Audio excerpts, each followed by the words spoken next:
Hey everyone, Doug Gaffney and Mr. Aundray Rogers here. We're sitting here, nice lovely day. And just to kind of give some background in regards to Mr. Aundray, ex-military, 8 years, Marine Corps. Or Army, I'm sorry. I beefed him up a little bit. Yeah, just a little bit. But you know, now he's the president of CCSF Vets, the Veteran Resource Organization at City College of San Francisco. You're also the president at the organization at Dominican. Yep. Okay, and you're doing a lot within the a lot of background noise, but we're doing a lot within the veteran community. Why is that? Passion. I have a passion for the country which I serve, the military. U.S. Army, 8 years as a 4 years as an air defender, and I finished 4 years as a cavalry scout, 19 Delta. Wow. Yeah. So you did not one but 2 tours. Yes, 2 tours to Iraq. Okay. A lot of friends, no longer with us. So I do things vicariously through those guys and my love for the military and the veterans. I want to make sure everyone is taken care of. Don't want another Vietnam fiasco. We have as many young vets returning from Iraq and Afghanistan. So I want to make sure they're well educated in this competitive job market and taken care of with their health benefits and all the funds that they need to succeed as well. Wow. We got some emergencies going on. Oh, yes. So, okay. So 2 tours, a lot going on within the veteran community. I mean, we were just talking about how there's so much downsizing going on with the military veterans, and there's a huge disconnect. Yes. What problems are you seeing within the veteran community right now? Careers. The transitioning from the military to civilian life is hard enough just as it is, but in the sense of really no one helping that transition makes it even harder. Guys get out serving 1 year to say 10 years have a hard time finding a career Right. without the proper education. But from my opinion, I believe serving your country, going in hostile environment, hostile waters, that should be enough life learning skills to pretty much get you any job that you need. First off, you can adapt and overcome to anything that's put in front of you. Right. You witness things that no one probably you grew up with or in your family has witnessed. These are life skills that you have to just overcome, think. That's what the world needs, thinkers and doers, and the military veterans bring that to this world. Yep. And I think too, people want to kind of focus on some of the issues or problems that military veterans so-called have, as opposed to just harboring or shining a light on the skills and the active resources that we just have internally exiting the military. I mean, all that experience creates knowledge that cannot be found in other avenues or with other individuals. And if we at least place a emphasis on that, as opposed to PTSD and all the downsides, I mean, yeah, people are coming back from Iraq, Afghanistan with some things that they're having to deal with. But they don't necessarily want to really talk a lot more about those problems. They want to talk more about problems and moving forward, right. Focusing forward. Right. I mean, you don't want to stay in that same state of mind. You want to talk about opportunity, right. And how can you further your life and embellish your life moving forward. And so I think that's what you're most importantly focused on, yes. And creating the resources for them to do that. Yes. Okay. So now, what is your driving force? I mean, you got out, you've got a lot of things going on in your personal life that you've dealt with, military career that you've dealt with, and you're still pushing forward. What is your motivation? Well, there's 3 things that drives me. my passion for the military is one.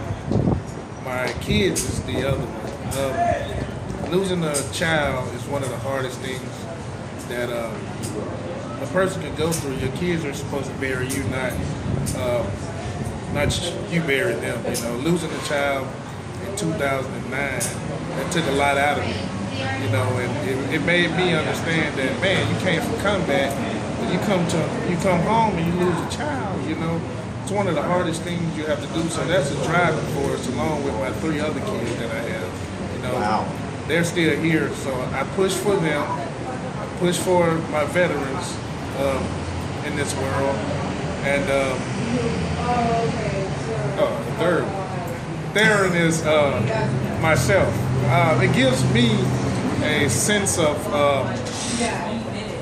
feeling and belonging to an organization that I can help. You know, I really enjoy doing what I do. You know, and doing what I do is the way I breathe every day, the way I wake up and say, oh, you know, let me look in the mirror, how am I feeling today? It doesn't matter how I feel. It's a matter of me pushing forward through all that adversity, you know, losing friends, losing children, you know, and things like that. That's what keeps me going. That's my driving force in helping people and helping the veterans community. Wow. So, I mean, not only have you lost, you know, combatants, friends, seeing that perspective, you know, you've also lost your son. How old, if you don't mind me asking? He was 8 years old when he left us. Wow. Yeah, good kid. And so now you just, as opposed to focusing on that and the downside that can portray or bring to you internally, you kind of blanket it with hope and aspirations as it pertains to helping other veterans further their lives. Yes. You know, and so to that, I like to say, I mean, Jesus, I talk to probably hundreds of people every single month. And you must understand, I hear nothing but a lot of excuses every day as to why people can't do something. You know, why they can't be an entrepreneur, why they can't get this job, why they can't get this career, why they can't go to school and why they can't use their benefits, you know. But dang, I mean, you've been through a lot more than the average individual, and you still think from the perspective of how can I not only help yourself, but how can I help and inspire and motivate others?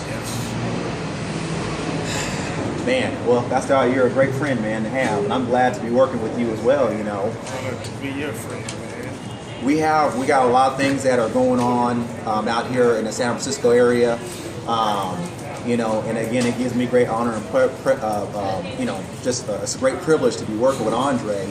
But I at least want to sit down with him so that you guys can hear his story, see the message that he's sending to you guys. I mean, there's really no room for excuses. You know, and I mean, you really have to trust and believe in yourself, follow your passions, and if you really want it, go get it, right? Sir. I mean, if there's three, or at least 1 of 3 key things you'd like to, you know, leave with people that are watching this, what are those 3 things you want to, or leave 1 to 3? You gotta believe. Believe is the first thing. You have to believe in something. You don't believe in something, what the old saying say, you fall for anything. Yep. So you have to believe. You have to have that drive to understand, hey, it's not about me. It's more than Who can I help this morning when I wake up? Is it the guy who needs change on the corner? Or is it someone who I meet just walking on the street or in the grocery store, anywhere, who may need a helping hand? And third and last, you want to do it because it's the right thing to do. You know, that's what life is about, the right thing, making good choices versus wrong choices. If it takes you longer than 3 seconds to think about it, might be the bad thing. Right. You have to think about it more and longer than that. That's what I like to leave for you good people out there. And what is it that we're trying to provide? You know, you have your organizations, the nonprofit, the school. What is it that we're trying to provide to the vets particularly, and those that are in support of veterans? Main focus is that transition. You want that transition to be smooth. You don't want to get out and don't have anything to fall on, because if if you don't have anything to fall on, you will fall. You know, you need a support system. Soon as you say, "Oh, I'm ready to, I served my country, my enlistment is up, I'm retiring." Oh, hey, here's a good place to go to. They have the benefits we need. They have the steps I need to take. I need to, when I get out, I need to go to school, finish my degrees, or here's a career that translates my military experience into a career that I would love to do. That's all I know how to do. And that's not that, I mean, there are a lot of resources and programs and stuff like that out there, but it's not just that simple. It's not that simple, and that's what we definitely realize. I mean, you're seeing vets every day that are coming to the community college, the university, and you think that there's a lot of this support out there, but the reality is sometimes that support has the wrong focus, and that's where we're trying to bridge the gap. Outstanding, and that's definitely what we're looking. I mean, if you're a vet or if you are in support of vets, definitely we'd love to hear your feedback or gain your support, because there's a lot of need for positive support and positive impact within this veteran community and just within communities overall. Veterans provide a lot of resources and skills, and there's a lot of things that we can do if we unite. I mean, leadership has been one of the things that the military as a core value has taught us, and it's almost natural now, for a lot of us military veterans. So there's a lot that we want to bring to the communities, and there's a lot that, we're looking for the communities and the leaders within those communities to bring to us, and we love to synergistically work together. So on closing note, definitely again, thank you for your time, Aundray. I look to spending more time with you out here in the Bay Area and doing a lot of more things, not only just within the veteran community, but within our communities that want to do good. Agreed. Definitely. Well, thank you so much. Thank you, sir. Cool.